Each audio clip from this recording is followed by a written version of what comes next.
Hello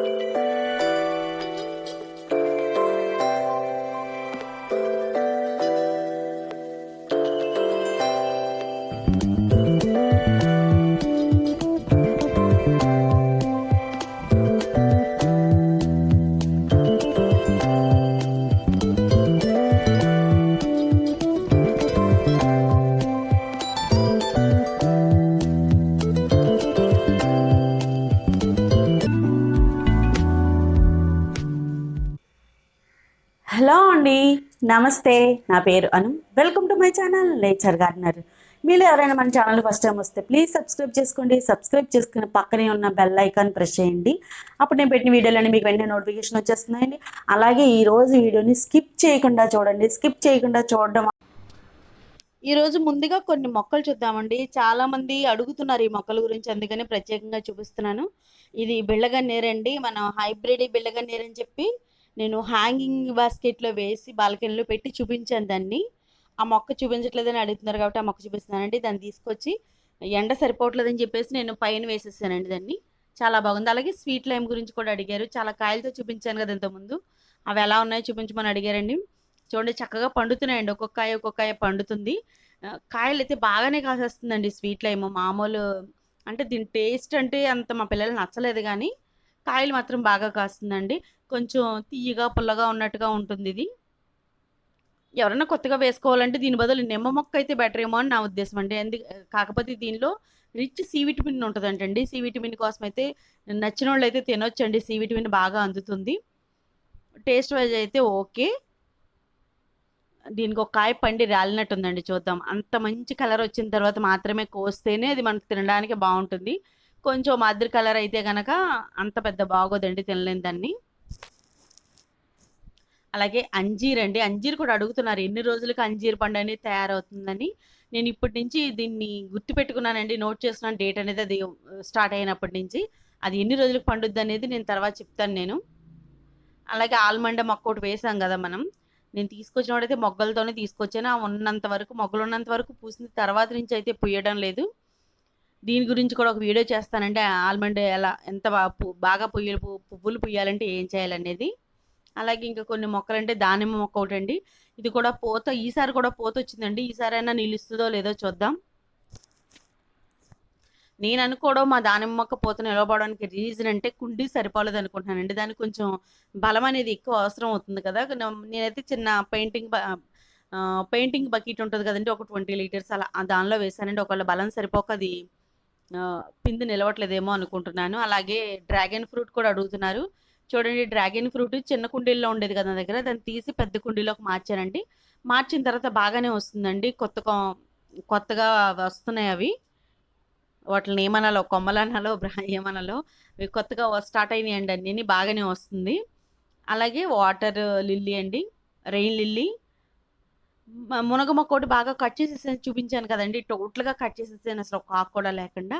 కానీ ఎంత బాగా వచ్చేసింది చూడండి. మునగ మొక్క అనేది తొందరగా చనిపోదండి. మనం చేసినా కానీ మళ్ళీ వస్తూనే ఉంటుంది. అందుకే మనం కొమ్మ పెట్టుకున్నామంటే కనుక చక్కగా తొందరగా కాయలు తీసేసుకోవచ్చు మనం. ఇలాగ కొన్ని మొక్కలండి మా గార్డెన్లో మొక్కలు. అసలు వీడియోలోకి వెళ్ళబోయే ముందు ఈ మొక్కలన్నీ ఒకసారి చూసి ఆ వీడియోలోకి వెళదాం. అలాగే తోటకూర అండి, పొడవుగా అయ్యే తోటకూర ఉంటుంది కదా మా గార్డెన్లో. చాలామంది సీడ్స్ కూడా ఇచ్చానండి. ఈ సీడ్స్ అయితే చాలా ఫాస్ట్గా పెరిగిపోతుంది. అక్కడక్కడ ఒక మొక్క వేసుకున్నా మనకు కూరకు సరిపోయేలా వచ్చేస్తుంది ఆకు అనేది. అలాగే అల్లం ఒకటి రీపాట్ చేశానండి నేను. అల్లం ఎలా వచ్చింది అనేది కూడా అడిగారు. అప్పుడు చిన్న మొలకగా ఉన్నప్పుడు చూపించాను, చూడండి ఎంత పెద్దగా అయిందో కదా. చాలా బాగా వచ్చేసిందండి. అదంతా స్ప్రెడ్ అయిపోయింది ఆ టబ్ అంతా. ఇప్పుడు అసలు వీడియోకి వచ్చేస్తే మా బిరజాజి మొక్కకి ఒక తెగుల్లాగా వచ్చిందండి. చూస్తే ఆకులు అనేవి ముడుచుకుపోయి నల్లగా, ఏదో పేను బంకకి ఎలా నల్లగా ఉంటుందో అలా ఉంది. ఆకు అంతా ముడుచుకుపోయింది. లోపల చిన్న పురుగులా ఉందండి. అంటే ముఖ్యంగా ఇది మంచు వల్ల వచ్చే ప్రాబ్లం అండి ఇది.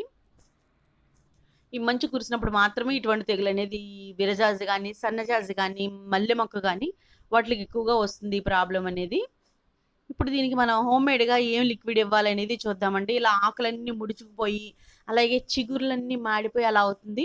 అలాగే ఇప్పుడు నేను చూపించిపోయి లిక్విడ్ మీరు గులాబీ చిగుర్లు మాడిపోతే దానికి కూడా ఇవ్వచ్చండి. అలాగే మా మల్లి మొక్కకు కూడా సేమ్ ప్రాబ్లం వచ్చింది. ఇంతకుముందు కూడా వస్తే ఒక లిక్విడ్ స్ప్రే చేశాను, తర్వాత చాలా బాగా చిగుర్లు వచ్చాయి. మళ్ళీ సేమ్ ప్రాబ్లం వచ్చిందండి దానికి. అలాగే మనకి పౌడర్ మిల్డ్యూ అని చెప్పేసి మన పాదుల మీద ఏదో పౌడర్ చల్లినట్టుగా పొడి పొడిగా ఉంటుందండి, పిండి చల్లినట్టుగా అలా ఉంటుంది. చూసారు కదా ఆకులు అలా ఉంటుంది. దానికి కూడా ఇప్పుడు నేను చూపించిపోయే లిక్విడ్ చాలా బాగా పనిచేస్తుందండి. ఇది ఆల్ ఇన్ వన్ లాగా మనకి మిల్లీ బగ్స్ కానీ, పేనుబంక కానీ, పౌడరీ మిల్డ్యూ కానీ, ఇప్పుడు ఈ ఆకు తినే పురుగు కానీ, ఈ రకరకాల అన్ని ప్రాబ్లమ్స్కి ఒకటే సొల్యూషన్ లాగా చాలా చాలా బాగా పనిచేస్తుందండి. ఇప్పుడు నేను చూపించబోయే ఆర్గానిక్ లిక్విడ్ పెస్టిసైడ్ ఇది. ముందుగా ఒక వెల్లుల్లిపాయ తీసుకుందాము. ఒక ఫుల్ వెల్లుల్లిపాయ తీసుకుంటే 1 లీటర్కి సరిపోతుంది. దాన్ని రెబ్బలు తీసేసి మిక్సీ జార్లో వేసి మనం పేస్ట్లా చేసి పెట్టుకుందాము.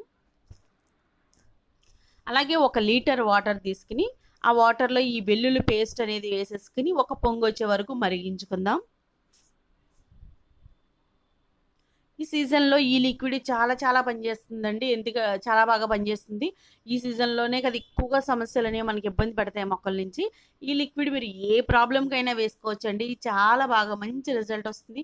ఒకసారి ట్రై చేస్తారంటే మీరే చెప్తారు ఎంత బాగా పనిచేస్తుంది అనేది. చాలామంది నాకు కామెంట్స్ కూడా పెడతారండి, మీరు చెప్పింది వాడాను చాలా మంచి రిజల్ట్ వచ్చిందని కామెంట్స్ కూడా పెడుతూ ఉంటారు. అలాగే మీరు ఒక ప్రాబ్లం ఏమున్నా సరే ఒకసారి ట్రై చేశారంటే చాలా బాగా పనిచేస్తుందని మీరే చెప్తారు. ఇప్పుడు దీన్ని చల్లార్చుకున్న తర్వాత దీన్ని స్ట్రెయిన్ చేసుకుందాము. మన స్ప్రేయర్లు పాడైపోకుండా ఉండాలంటే కనుక చాలా జాగ్రత్తగా వడకట్టుకోవాలండి. అలాగే ఒక 10 ml వరకు నీమ్ ఆయిల్ వేస్తాను. అలాగే ఒక స్పూన్ వంట సోడా, ఒక 2-3 చుక్కలు లిక్విడ్ సోప్ వేసామంటే కనుక ఈ ఆయిల్ అందులో బాగా కలుస్తుంది. ఇదంతా ఒకసారి బాగా కలిపేసి మనం స్ప్రే బాటిల్లోకి వేసేసుకుందాం. మామూలుగా అయితే ఇది వాటర్ బాటిల్లో వేసి స్ప్రే చేసుకోవడం బెటర్ అండి. ఎందుకంటే ఇది ఏదన్నా చిన్నది ఉన్నా కూడా స్ప్రే బాటిల్ అనేవి పాడైపోతాయి. ఇలా వేసేసిన తర్వాత ఒక స్ప్రే బాటిల్లో వేసేసి నేనైతే ఇదేదో స్ప్రే బాటిల్ ఖాళీగా ఉంటే దానిలో వేస్తున్నాను. మా స్ప్రే బాటిల్ ఇప్పుడు నేను చూపించే చాలామందికి నచ్చేది ఆ స్ప్రే అయితే కొంచెం దాని స్లో అయిందండి. అది సరిగా స్ప్రే అవ్వట్లేదని చెప్పేసి వేరే స్ప్రే బాటిల్లో వేస్తున్నాను. చూద్దాం ఇది ఎలా స్ప్రే అవుతుందో. ఇది శానిటైజర్కి వచ్చే స్ప్రే బాటిల్ అండి ఇది. ఇలా వేసేసిన తర్వాత మనం మొక్కలకి స్ప్రే చేసుకుందాం. ఇప్పుడు నేను చూపించాను కదండి, ఆ చూపించిన ప్రతి సమస్యకి ఈ లిక్విడ్ చాలా చాలా అద్భుతంగా పనిచేస్తుంది. నేను ముందు మా మొక్కల మీద ట్రై చేసి దానికి మంచి రిజల్ట్ ఉంటే తప్పించి మీకు చెప్పనండి. ఆల్రెడీ ఈ సమస్యలకి నేను వేస్తాను కాబట్టి చెప్తాను. ఇది ఆర్గానిక్ లిక్విడ్ కాబట్టి మీరు ఒకసారితో ఒకవేళ పోకపోతే కనుక ఒక 1 వీక్ గ్యాప్ ఇచ్చి మీరు మళ్ళీ ఒకసారి స్ప్రే చేసుకున్నారంటే చాలా బాగా పనిచేస్తుందండి. ఇలా మొక్క మొత్తం తడిచేటట్టుగా, ఆకులు ముందు వెనక తడిచేటట్టుగా దీన్ని లిక్విడ్ అనేది స్ప్రే చేయాల్సి వస్తుంది. అది కూడా ఎండ టైంలో స్ప్రే చేయండి. ఒక 8 ఆ టైంలో స్ప్రే చేశారంటే ఎండ బాగా వస్తుంది కాబట్టి. ఈ వింటర్ సీజన్లో మాత్రం ఎండ ఉన్నప్పుడు స్ప్రే చేసుకోండి. సమ్మర్లో అయితే మాత్రం ఎండ రావడానికి ముందన్నా చేయాలి, లేదంటే సాయంత్రం టైం అన్నా చేయాలండి. లేదంటే ఎండ వేడికి ఈ ఘాటుకి మొక్కలు దెబ్బతింటాయి కాబట్టి అలా చేసుకోవాలి. ఇప్పుడు మాత్రం మనం ఎండ వచ్చిన తర్వాత చేస్తే కనుక ఇప్పుడు వాతావరణం చల్లగా ఉంటుంది కాబట్టి ఎండ వచ్చాక చేస్తే కనుక ఈ లిక్విడ్ ఘాట్ అనేది ఆ మొక్కలకు పట్టుకుని చక్కగా పనిచేస్తుంది. ఇలా మొక్క అంతా తడిచేటట్టుగా ఈ లిక్విడ్ అనేది స్ప్రే చేసేసుకోవాలండి. అలాగే గులాబీ మొక్కలకి, మల్లె మొక్కలకి, అన్ని మొక్కలకి ఇప్పుడు ఈ లిక్విడ్ అనేది నేను స్ప్రే చేస్తాను. ఇందులో ఉండే ఆకు ముడుచుకుని లోపల ఒక చిన్న పురుగు ఉంటుంది కదా, అందుకని ఆకు తడిచేలా వేసామంటే కనుక ఆ పురుగు అంతా చచ్చిపోతుంది. మనకి మొక్క తెగులంతా పోయి హెల్తీగా పెరుగుతుంది. మీకు మళ్ళీ మొక్క అనేది రిజల్ట్ అనేది నేను తప్పకుండా చూపిస్తానండి. మళ్ళీని ఈ మల్లె మొక్కకు కూడా స్ప్రే చేస్తున్నాను. మొత్తం ఆకులు వెనక ముందు అంతా తడిచేటట్టుగా, చాలా చిన్న మొక్కే ఉంది కానీ తెచ్చిన కాడి నుంచి దీనికి తెగుళ్ళలాగే ఉన్నాయండి మల్లె మొక్కకి. ఈ పౌడరీ మిల్డ్యూ కూడా ఈ ఆకులంతా తడిచేటట్టుగా స్ప్రే చేయాలి. ఈ స్ప్రేయర్ అయితే కొంచెం ఇబ్బందిగానే ఉందండి. నేను ఈ లిక్విడ్ని వాటర్ బాటిల్లో వేసేసి స్ప్రే చేస్తాను. అప్పుడే మనకి చక్కగా ఆకు మొత్తం తడుస్తుంది.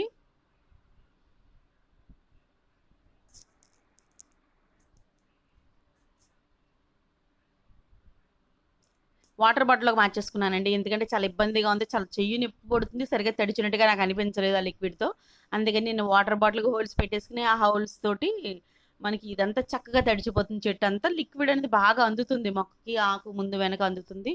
తెగులు అనేది తొందరగా పోతుంది కాబట్టి వాటర్ బాటిల్లో వేసేసి ప్రాబ్లం ఉన్న అన్ని మొక్కలకి నేను స్ప్రే చేస్తానండి. చాలామంది గులాబీ చిగుర్లు మాడిపోతాయని అడుగుతున్నారు కాబట్టి మీరు దీనికి కూడా ఈ లిక్విడ్ అనేది వాడుకోవచ్చు అండి. నీమ్ ఆయిల్ కూడా స్ప్రే చేసుకోవచ్చు, గులాబీ చిగుర్లు మాడిపోవడానికి తగ్గుతుంది బాగానే. పాదు మొత్తం తడిచేటట్టుగా ఈ లిక్విడ్ అంతా స్ప్రే చేసేస్తానండి. ఈ వీడియో కనుక మీకు యూజ్ అవుద్ది అనుకుంటే లైక్ చేయండి, షేర్ చేయండి, కామెంట్ చేయండి. అలాగే తప్పకుండా సబ్స్క్రైబ్ చేసుకోండి. Thank you.